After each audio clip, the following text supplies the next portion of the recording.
is here, Awesome. the only human to get booed on this stage for cooking slow cooked celeriac. That was fun. We've had Francis Malman on stage, but there's one person that you've probably eaten his food before. You know, a lot of these chefs, they're kind of like unaccessible because they're cooking in Patagonia, they're cooking in, you know, somewhere in France, but this man has restaurants all over the planet. It's one of the best burgers you'll ever eat. So please welcome to the cutting room stage, Mark Rosati from Shake Shack. Hey, everybody. We are not worthy. We are not worthy. Oh my gosh. We like hamburgers. What can I tell you? Yep. It's simple stuff. Oh, by the way, they're called cheeseburgers over here. They're not okay. called hamburgers. Okay. It's one of the things I had to learn. I didn't know that. I never heard that. Well, you know, you're a New York native now, implanted over to L.A. Yeah. Or beef burgers. Beef burgers, okay. But you guys do have the best buns in the history of buns. And, well, anyway, what are you here to talk about, Mark? So, talking about cooking burgers, I mean, I think like what we do is a unique style of burgers. It's known nowadays as a smash burger. We just called it a burger in the States for the longest time. Our particular style comes from the Midwest, kind of like St. Louis area in the middle of the country there. And if you're on the East Coast, there's burgers are cooked in a different manner than they are on the West Coast versus the middle of the country. Burger culture was just massive in the States going back to the 1950s. What kind of made it unique was it was like the perfect storm of all these things happening in the world. Automobile culture. The car started to become a big thing. And if you could afford a car, you wanted to show it off to your friends. So all these cool 1950s hot rod cars were on the streets. And there weren't a lot of places to go except these burger stands that were popping up all across the States. And that was the fun thing to do. You drive the car there, you show off your friends, and you'll eat burgers. And they're all about freshly made. It was super delicious and fun. And that's like where the culture really started. But it was done a little different on the East Coast versus the West Coast of America and then the center of the country. The style of the center of the country was taking balls of meat that were freshly ground, putting them on a griddle, and then smashing it thin. And the reason why that was so fun and exciting was if you smash it into the griddle, you create seamless contact between the meat and the hot surface. Creating way more flavor for the surface area. You get this beautiful like Meyer sear on it, and that's where a lot of the flavor is. It's a technique that can yield a delicious burger. Sometimes it's tricky to do. So we're going to try some. We're going to see. I'm going to probably fail miserably. This thing is ripping hot, which I like. So that could be good or it could be bad. We're going to find out. We're all going to learn together here. So if you have any questions along the way, please feel free to shout out. And the beauty of this, again, is all about simplicity.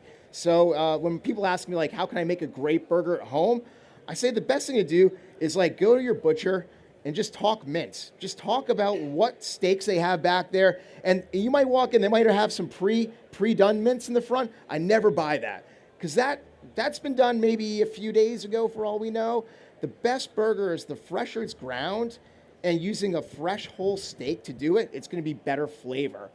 Sometimes. What's your favorite cuts to use for your specific burger? If you were making one at home, maybe not at the restaurant, what's your favorite cuts? I have to say, probably right now, and this can change because all those beefs, like all those cuts taste differently. I think right now I would be into, say, short rib and brisket. They're two fatty cuts, and what's important about that is you want fat going through the steak. It's called intramuscular fat, and what makes that so important is that fat is connected to the beef tissue. When you go and grill that burger, because the fat is actually attached to the muscle fiber of the steak, as it renders, it stays in the fiber and keeps it nice and moist.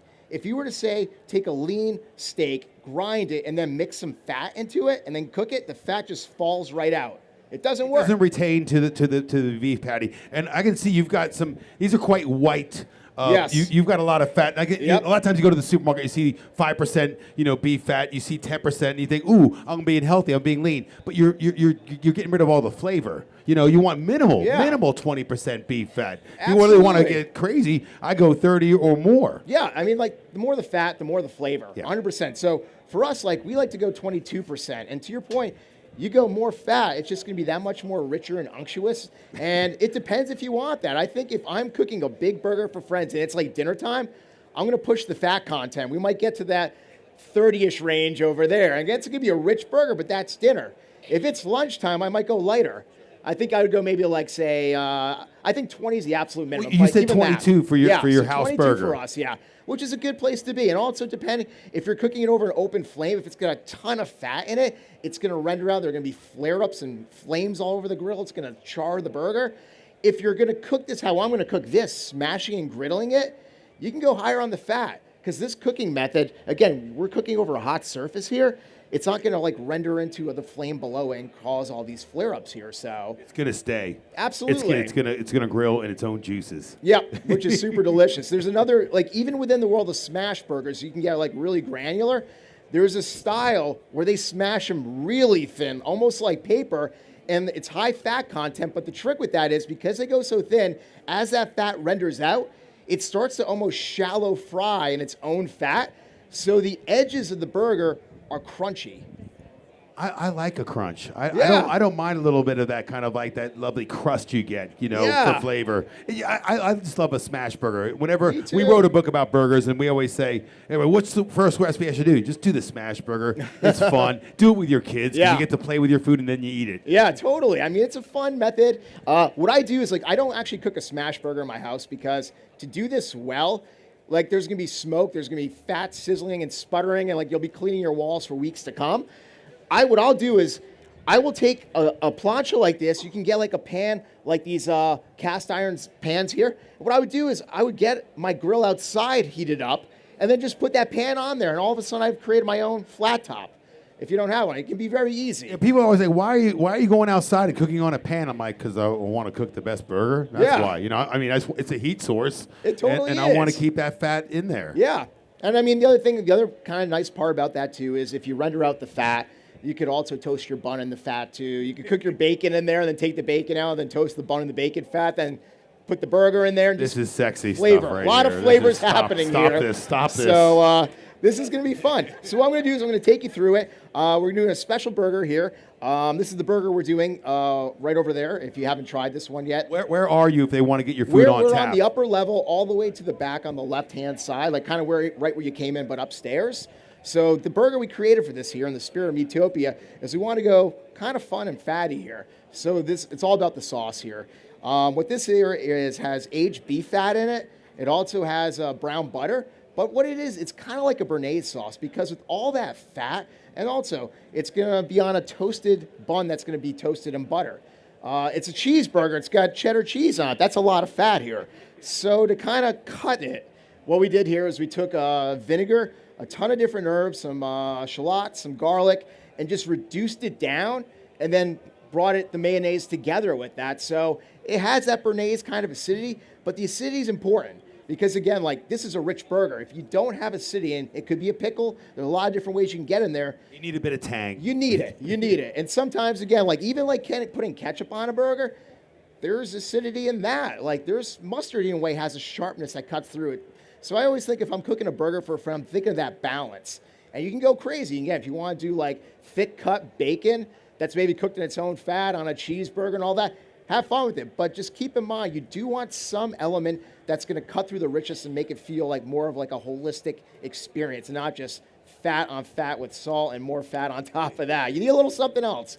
And again, how you get there, you can do it your own way. There's a lot of different ingredients you can do to kind of cut the richness of a burger, but this is what we decided to do today. So the cheddar, and then the last thing is, because again, this one's super rich here, we just had some onions that we pickled quickly. There's a little bit of mustard seed in there, nothing too crazy. But again, the burger, it's all about the beef here in Meatopia and going really rich with it. So we brought in, again, the beef fat, too, into the sauce. So extra beefy. Absolutely, absolutely. It is Meatopia. And that's the fun of it here.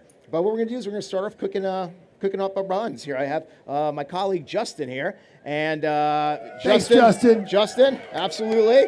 So he's going to make me look good, I hope. Or we're both going to crash and burn. We're going to find out. So Mark, what made you start Shake Shack? What got you into making burgers for the planet? Because, I mean, I know it started locally. Yeah. And you guys went for it. Yeah. What made you go into it all? We started off first, we opened our first location in New York City. It's in a park, Madison Square Park. It's kind of in the center of the city, towards the bottom of Manhattan. And the reason we opened it was the founder of our company, Danny Meyer, opened 2 restaurants across the street. All of our restaurants in New York City were fine dining for many, many years. I would say we had 12 restaurants, all fine dining. We opened this restaurant in a park in New York City that was really bad. It was just a lot of crime. It was a park that no one ever wanted to walk through. They'd always walk around it because they're like, I'm not going to that. It's a small park, too. I mean, we're talking one city block. But it was that scary. People were like, I need to go around this. I'm not going through it. So the founder opened a restaurant across the street, a really great restaurant. He was kind of sad that he had all this amazing food, wine, great hospitality. But the view was this horrible park. He's like, I got to do something. So he started a conservancy fund to help revitalize the park. And they said, let's do two things. Let's do art. Let's give people a reason to rediscover the park. Let's put artwork in here. And then let's get some good food. He goes, Danny, you have these restaurants here. Do you guys want to do some food? We're thinking like a hot dog cart. Danny's like, yeah, that sounds like fun. He was from Chicago, kind of close to that area. They have very unique Chicago-style hot dogs. If you've never had one, they're super delicious. They have a ton of toppings on them. And it's funny because people in Chicago, they like a meal. If they're going to even eat a slice of pizza, it's a meal. There's no snacking with Chicago people.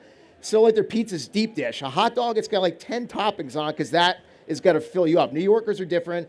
Super thin pizza, hot dogs are boiled in water and maybe have like a little bit of sauerkraut. It's a snack. You're probably having dinner or lunch at some point. That's Chicago. The thing I would eat for like lunch, I could have for the whole day. That would sustain me, like an Italian beef totally. sandwich. Oh it's yeah, like that's that rich. Big, you know? Yeah, that's how they do it over there. So Danny decided to do a Chicago-style hot dog in addition to regular-style New York hot dogs. But then he has these fine dining restaurants. He was doing freshly made lemonades. The best part was he was doing those Rice Krispie treats. But the restaurant that we had across the street is the 3 Michelin star restaurant, 11 Madison Park, which was #1 on the world's 50 best a few years ago. Wow. That's literally where we were born out of. And like when we think about burgers, these are super simple and humble, but we always think about our fine dining background, try to do some fun things.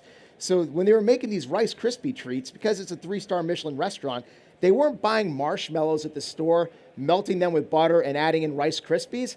They were making marshmallows from scratch, which is a lot of work, just to cook them down into a Rice Krispie treat that no one in the world would ever know that they did that or care.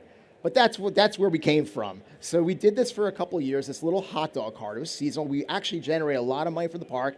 And then they said, we're gonna build a kiosk in the park. So we're like, oh, this is wonderful. Like, yeah, we would love to run the kiosk. But now we have an actual little tiny kitchen. It's probably the size, the whole Shake Shack, the original one is the size of this platform. So we thought we would serve hamburgers because now we have a little more room. We decided to do crinkle cut French fries and a few other things. But we thought we would only be open a few hours a day just for lunchtime. New Yorkers would come, maybe get a burger, go back to work.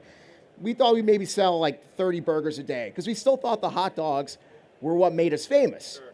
When New Yorkers tried this, and again, this is a simple burger, but we tried all these different cuts of beef. We were working on how we ground it, finding the right bun. Potato buns are great for this because once you get them toasted, they're super soft and they don't take away from the texture of a good cooked burger. Potato buns are the best buns. It's a shame we don't have them on tap here, but you do have them on tap at Shake Shack. Have them here. And that's the great thing about this here was trying to do simplicity, but thinking about it through the way that we think about fine dining. It's not just go buy mince. It's like, let's try all the different cuts, try to hone in on a unique blend, and then that's what our burger is. And we wanted to sell it at a good price. We want to keep it as affordable as possible. And that was it. We opened the doors, a huge line formed, and we were not ready. So this it wasn't 30 burgers a day. It wasn't, no. We were going down in flames. Like we had to redo the kitchen almost every night. We're like, we need more griddles in here. We can't keep up with the demand. And like we had to figure out how to cook burgers faster. But from day one, we wanted to do a smash burger because in New York City at the time, people had bigger burgers. You'd go to a restaurant and get a burger in New York. That's usually where you see them more often. And then we had the fast food. So Shake Shack was kind of in the middle. We were using the same ingredients you get from a fine dining restaurant, like a bespoke mince from all natural beef, and then trying to do something more simplistic. Again, just a cheeseburger. It doesn't have to be complex. It's not going to have a piece of foie gras on top. That stuff's good if you want it, but we want to go more simple and classic, and that's how it all started. So it was all about the community. We decided to open a second restaurant. We didn't think it would ever work because it's a park. We're in a park in New York City. That's pretty special. You could buy a beer, too. Not a lot of parks in New York at the time. You could buy a beer and drink there, eat a burger. It was special for New York. So we opened one in another part of the city, and that one became even busier than the original. And this is indoors now. So we're like, maybe we can open a few more. And I think one of my happiest days was, wow, I guess 10 years ago when we opened our first Shake Shack here in Covent Garden. That was like one of the most amazing things, because as a big fan of food, coming to London, there's such a great food scene here. It's like a kick in the ass coming here because we do our way. Like in New York, I live in Los Angeles now, a great food scene there too.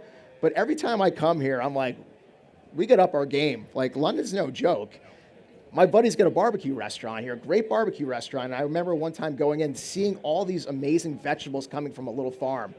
And I go, you knew I was here. You ordered those to kind of make yourself look good. He goes, no. He goes, do you know how competitive the city is? He goes, I serve barbecue, but if my side dishes are not on par, if they're not the best ingredients and like really thoughtfully crafted, I'm going to out of business. I can make the best barbecue. If the rest of my menu is crap, who cares? Like, that's why I love it here. Should we get these grilling? Let's do it. Let's do it. I'll hold this for, and your name is again? Justin. Okay.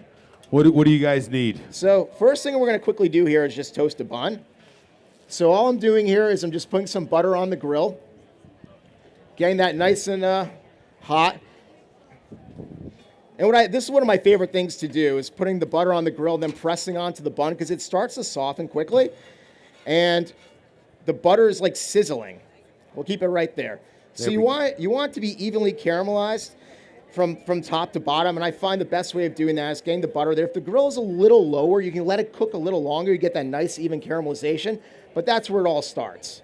So that's step one right there. The next thing we're going to do, and this is exactly how I would make a burger at home. I would get the bun first, because when the beef is perfectly cooked, it should wait for nothing. The best experience is a hot burger coming like right off the griddle into a bun that's ready and eating in that moment. And if you do that well, my favorite burger in the world is actually just a cheeseburger with nothing on it. Because the temperature of the juices on the inside bubbling away, the cheese is molten, you bite into it, it's liquidy, it creates its own sauce. It's funny you say that, because what Mark's talking about, the simplicity of a cheeseburger, our very first Meatopia 10 years ago, Josh Ozersky, who created this festival, we did a burger off, New York versus London. And Josh was calling me that morning saying, can you swing by McDonald's and grab me some burger buns? I just want to keep it simple. It's about the beef, it's about the cheese, and it's about the bun, nothing else. And of course, the guys from London, Fred Smith, who was the guy behind Byron, he's doing beer Fred. Cheeses and all sorts of crazy pickles. And, they went, boombastic. And Josh just went the way you're talking. Josh kept it simple. It's all about the beef, the bun, the cheese. Yep. And a pickle. And it's still, for me, the best way of enjoying a burger. Thank you.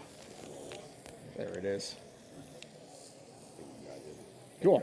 So what I did was I seasoned the puck, and I smashed it on the griddle. I have this device here, but what you could do is you could buy 2 spatulas, put one on top of each other, and just press them down into the griddle. It's very simplistic. If the meat sticks to it, you can just slide it off. So sometimes the meat will stick, so you can do a slide off of it. Otherwise, sometimes the vacuum kind of pulls back and the meat sticks. Yeah.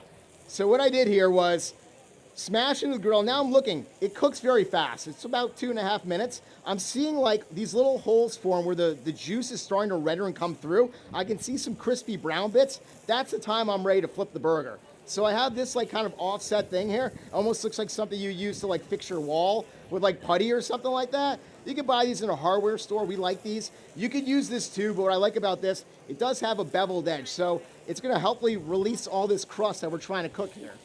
We're going to see. Oh. There it is. Okay. Oh gosh. It's where's the cameras? Oh. Little cheese goes down. I'm crying a little bit here. And as soon as like we smash it, we have the cheeses in our hand too if you come with Shake Shack, because we know how important this step is. Again, like we want this burger perfectly cooked. So the trick here is as soon as we flip it, we put the cheese on there right away because it melts fast. We don't want the cheese to like not melt or be too melted while the burger's either undercooked or overcooked. So what we found is working fast. As soon as we flip it, cheese in hand, and it usually works out well. So the bun's over there waiting. We have our sauces and everything ready to go. This is the best way of doing a burger. If you don't have the super hot grill like Mark's got, you can always just like use like a cloche or a hood or some kind of thing just to kind of get your own ecosystem rocking. But Totally. This guy's got the hot grill. He doesn't need any more help on that Yep. cheese. So there we go. And you can see like the nice sear right there. That's what it's all about. And when we go to our restaurant, we teach our team how important that is. Like, you want to see that. So normally you get a burger from us, you see the sear, it's intentional. We face that towards like the front of the bun, and then you have like this like little kind of skirt of cheese right there, and that's it. And it's like nice and juicy. There's a lot of beauty that happens with a burger when it's cooked in this method.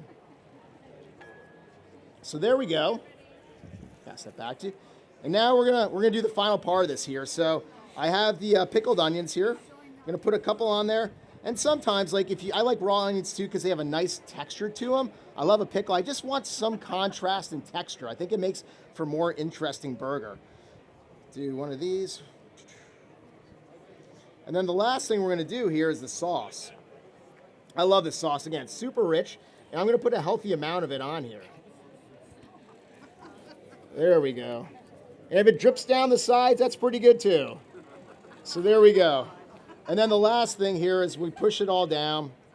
Oh, make it ooze. That's it. Again, it's all about simplicity here. It's like burgers for me should not be too complex. I do enjoy those on occasion, but I think, like I want to eat that more. That's like a perfect on burger and right there, That's buddy. And, that's a perfect burger. So that's what it's all about. As it sits here, you can see the juice dripping down. But again, like all those like little things about going, you're your butcher, becoming friends with them, saying, I don't want your pre-done mince. I want this steak, and can you grind that fresh for me? I think that's always the best way to go and ask them. They're going to be excited to do that for you too. They're going to be excited that you want to know more about their craft and also ask them about the different cuts. Like say, I see you have, hanging steak, or you have ribeye, you have this and that. Like, how would those be in a burger? And say, oh, this have good fat content. Why don't you try that? But I mean, like, there's literally so many different ways you can create a burger. You said, I mean, brisket, short rib, chuck, flank. You know, those are all the kind of flavor. I mean, I think brisket and flank have the best flavors. Yeah. And then you just want the fat. Yeah. And that's why so important. most burger joints it's all from the chuck. It's all the shoulder. Yep. You know. And in America, because the animals are grain fed, they have a lot more fat content than say over here. It's more grass fed. So you can even do like a pulled chuck. You can slow cook chuck because it's got the fat, the connective tissue that'll rock. But the classic burger is chuck. But brisket, it's one of the working muscles. Yeah. It supports a lot of the cow's weight. Yep. And it's done a lot of work. And because it's done a lot of the work, it's got a lot of flavor. Then you've got the kind of the bavettes, the flanks. Those kind of sit more where their organs are. So they've got different types of flavor. Yeah. But all those cuts, like you said, go to the butcher, ask him to grind you that you want a coarse grind, and you want it freshly ground. Yep. Don't choose the stuff that's been sitting in there for a couple of days. You'll have a better burger. Yeah, absolutely. And I think great advice. Like you were saying, there's like a rabbit hole you could go down because you were talking about organ fat. You want to try a really good burger, get some kidney fat and put that in your burger. Again, it's one you don't see that often, but you get that, you put that in the mince. So we have a festival burger, and I order about 2,000 for a weekend. Yep. And so it's chuck, flank, brisket, suet.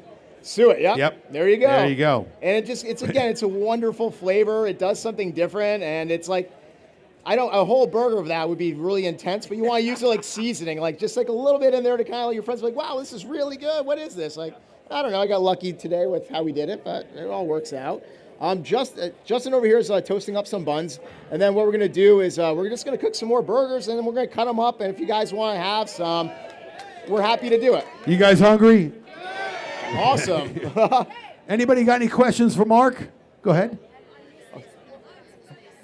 Oh, she missed the cut. What was your cut for your beef mitts? Oh, so that's kind of a secret. I don't know. That's kind of weird. I got a corporate business. I don't know, but I can tell you, like, what you can do to get close to that is, I think again, like brisket's a great cut to start with. You can add other stuff from there. You could add, like the shoulder cuts again. Like, there's so many rich cuts up there. The most important thing is finding a piece of meat that's well marbled and again has a lot of that nice intramuscular fat in there. That's the key. Intramuscular fat and brisket, because brisket's got flavor. Yeah.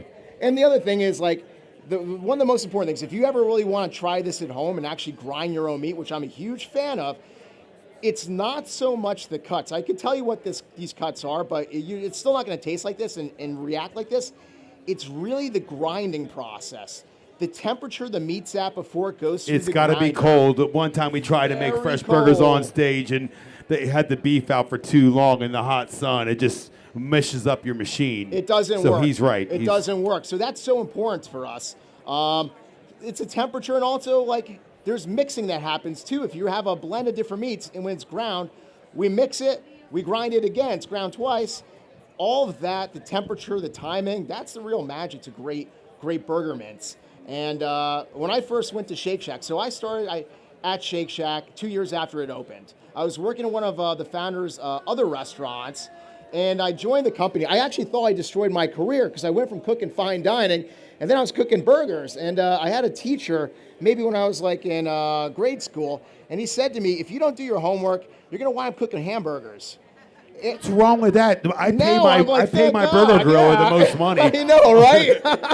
It's one of the hardest jobs there is. It is. It's not easy. And like now I'm in that world. I want to see that teacher. Oh man, I'll have some words for that person if I too. ever like see them.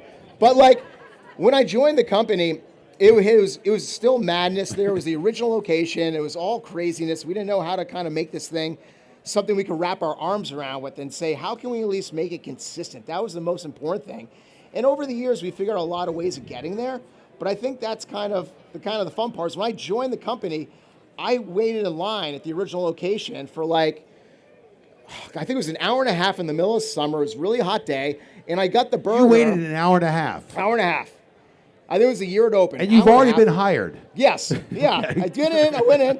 I tried the burger. I'm like, well, first I looked, I go, wait, this is simple. I could have made this at home. And then I took a bite, I go, wait a minute, I can't make this at home. What are they doing here? That's the magic for me, is making a simple burger, but it tastes like beyond simple. Like once you bite into it, you go, wow, there's something else going on. There's a lot of love in there. Yeah, and I think that's where a lot of the fun is. So Justin's got some great technique over here. I want to point this out. We have this nice big plancha here. We have all the hot coals smoldering underneath it. He's putting them all down. He's spacing them out. If you're going to do this for your friends, you want to have space, because once you actually smash these down, they're going to expand. And the last thing you want to do is have them kind of mend together like that. It doesn't work well.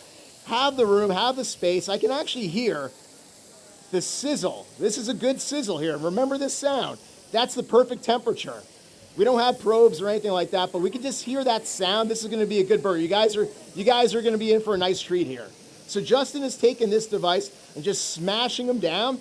But again, if you were doing this at home, you could buy 2 big spatulas, put one on top of each other, and just press it down. The other thing I'll tell you is, if anything, err on the side of over-pressing. I had friends go and try to do this one time, and they showed me a photo. The patty was like that thick. I'm like, did you even press that thing down, man? Come on. The more you press it, the more caramelization, the more surface area you create. That's where the magic is for this style of burger. So while he's doing that, I'm going to season them up. And the other thing is, it takes a healthy amount of salt and pepper.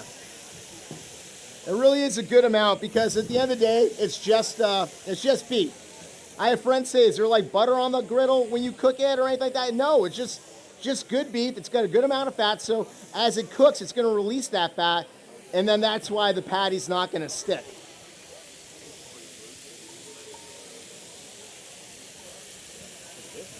Yep. Anybody got any other questions for Mark? Yes, sir.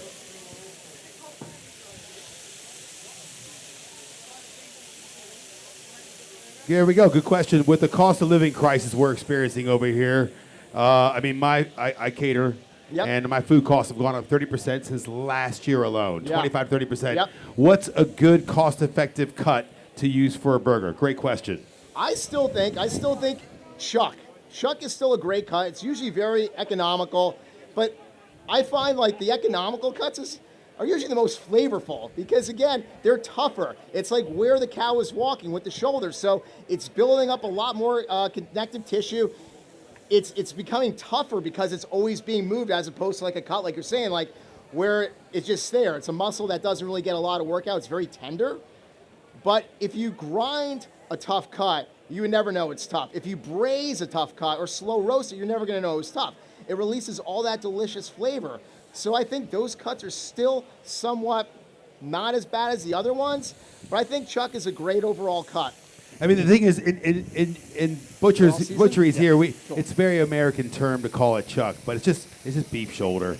Just ask the butcher for some shoulder, grind it up coarse, get it done that day. But if you go to the supermarket, just stay away from 5% fat, 10% fat. You want minimal 20% fat, sir. Great question. Any other questions for Mark? Yes, ma'am. Why are the rolls so yellow, Mark? So that's the style. What that is what's it called? It's a natto. It's just like the style of a lot of classic potato buns is they have this like yellow thing to them, but it's a natto that creates that coloring in them. Yeah. And now you guys do use potato buns. Yep. We don't really know what potato buns are over here.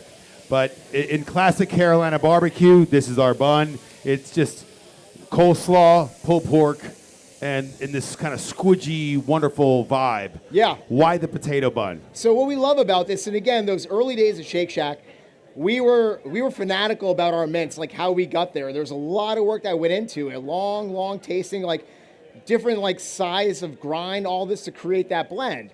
Same blend that we created, my God, wow, back in 2004 was when we opened the first Shake Shack as it's known today. So the same blend. After we created that, we're like, we can't now like just get whatever bun we can find. It has to be a wonderful, wonderful bun.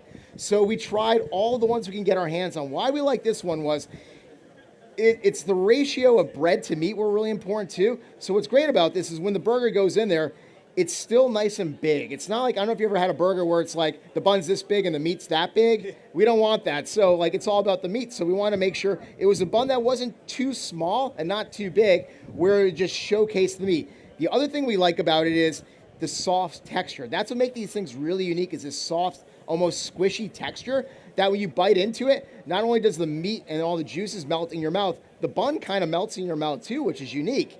It's not dry. It's not spongy. It's just like soft and supple. It is the best bun there ever. Oh my God. Round of applause for Justin. We're not worthy. I know. We're not worthy. He gives classes, so he can get his car later. He does. So we're going to dress these up now. We're going to put some of the... quarter them so we can get as many. Oh, totally.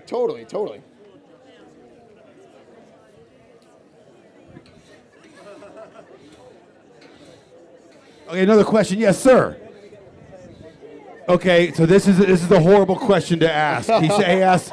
So it's funny because they were importing their buns in from America, but luckily they found a local a bakery company that could do them for them en masse. Yeah. Is there? I think the answer is no. I don't think bakeries really do. I don't see a lot over here. No. I have a book coming out next year that'll have the recipe in it. Sorry. It's called Backyard Baking. It'll be out on Quadrille next April. Stay tuned. 2017 Baker of the Year has written it. Thanks. But you know what? So like this particular bun itself might be hard to find, but I've had some lovely burgers in London that are not this bun, but they're soft and like there's like the same kind of idea behind that where it's all about the texture, not biting into a bun and getting a hard, tough bun. It's more soft, and I think there's some great places. I'm not sure if there's a bakery per se or where you can get it. I think Bleecker do one of the best burgers. They do a wonderful burger in the city, and it's about a fluff bun. It's all about that burger patty, and they use even more fat on there. Is minimal 30% fat. They go big with the fat, yeah. But the thing is, they got to make the beef patties this big. Yep. So they shrink to just fit these lovely buns. And that's one of the things I would say too. Like, if you say I want to cook a burger at home, but I want it to be lean. I'm eating light. I don't want it to be too fatty of a burger. I would not cook a burger then. I would cook something else. Honestly, these are not for every day. These are an indulgence. There's no doubt about it. And I would say that one day you say, I've been so good. I've been watching what I eat. I've been walking everywhere. I'm feeling healthy. That's the day to do a real burger. Don't cheat yourself. Don't go and try to do like 90% lean patty. It's just not this. This is special. There's so many other ways of eating a little lighter if you want, but for this, if you say it's burger, I want to do a burger today, do it this way. Go with the fat. Have fun with it. You're gonna thank yourself, and you deserve it. You deserve it. Yeah. Everything in moderation, right? Absolutely. Oh, these look perfect. I love all the nooks and crannies. Yep. And you know, when you do a smash burger, it's not always so perfect. So you get these kind of like caverns, these fjords, and when the fats do render, I call it fjords of flavor. I like that. and that's where it all comes from. You want those fats to render. You want them to cascade throughout the burger. And like you said, the intermuscular fat, that's when it's attached to the beef, is when you win. Yes. And again, like you can see like the juiciness of this burger, which is it's what it's all about. It's what it's all about.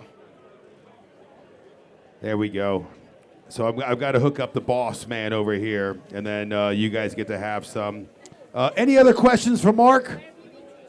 Where have I eaten today? I've eaten over at, do you want to ask Mark this? Okay. I've had Selim and Shauna and Sam's food, which is the 5-year-old mutton. So that's what I've had. I've also had the shawarma, the venison shawarma, which is really good.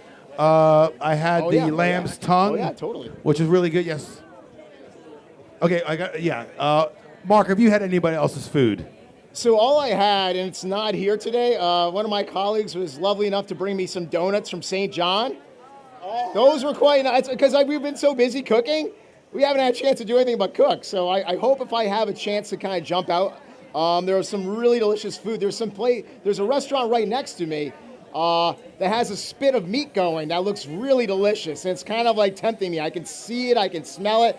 Hopefully maybe we'll do a little trade with them later, but there's a lot of great food here. So I wanna kind of jump out. I was actually here a few years ago as a guest. That was fun. To actually not have to work and be out there eating like you are, it's way more fun. That's fun. I got another question over here. What do you got for us, sir? Did you ever think of expanding your menu to include elk or buffalo? Elk or buffalo? Do you ever thought about going to different kind of meats? If you're That's doing a special, an interesting idea. If we were to do it though, we'd want to kind of be geeky like we were with the beef burgers. Like if we could get a couple different cuts of one of those type of animals and then like play around and create something. We haven't had the time to really play around with that, to be honest with you, but that's a great question. Like bison, all those different things, like there's a lot of different meats out there that are tasty that I think somebody, one of these days, is going to give them the due justice they deserve, but like really explore it, understand the different cuts, the flavors, and then build something that the world has never tasted or seen yet. I want Good question. that. I want to try that. Okay, so last questions before we let Mark go. Yes, sir, in the back. What's your most perfect smash burger ever? It's the one he just served you, sir. I mean, that's how. So I would say, like, well, I of course I'm going to say I love what we do at Shake Shack, but as a fan, off the clock, if I'm going to go get a burger, probably the best smash burger I had. This is more recently. So I lived in New York for the past 25 years. I've come here. My God, I've been here so many times. I know the city very well, and I love the burger scene. I think the three best burger scenes: New York's one, London's one, and now I live in what I think is the other one. This is Los Angeles, California. So different styles, different thought processes of how they do burgers. There's a place that I had recently that was quite delicious. It was called Burgers Never Say Die. It's a kind of a groovy place. It's in like a very hip area in LA, but they do that technique I was talking about where they smash a lot thinner than us to intentionally get the fat to render and get the sides really crispy. Actually, I'll give you one more. Yep. Yes, I have. The technique of smashing a burger in mustard. That's actually a big West Coast thing. There's a very famous burger place, In-N-Out Burger, and they kind of pioneered this technique. And they date back to the 1950s with what they do. But they have a secret, like, off-the-menu burger. It's called Animal Style. And what they do is they put the burger on the grill and they put mustard on it and then flip it over so the mustard kind of chars and cooks into the meat itself. It's got a good tangy kind of savoriness flavor. It's got to be American yellow mustard. It's usually the French's American. I wouldn't do it with Coleman's. Style You'll mustard. knock your socks off, sir. Coleman's would be intense. Coleman's would be intense. I like that, though. Yes.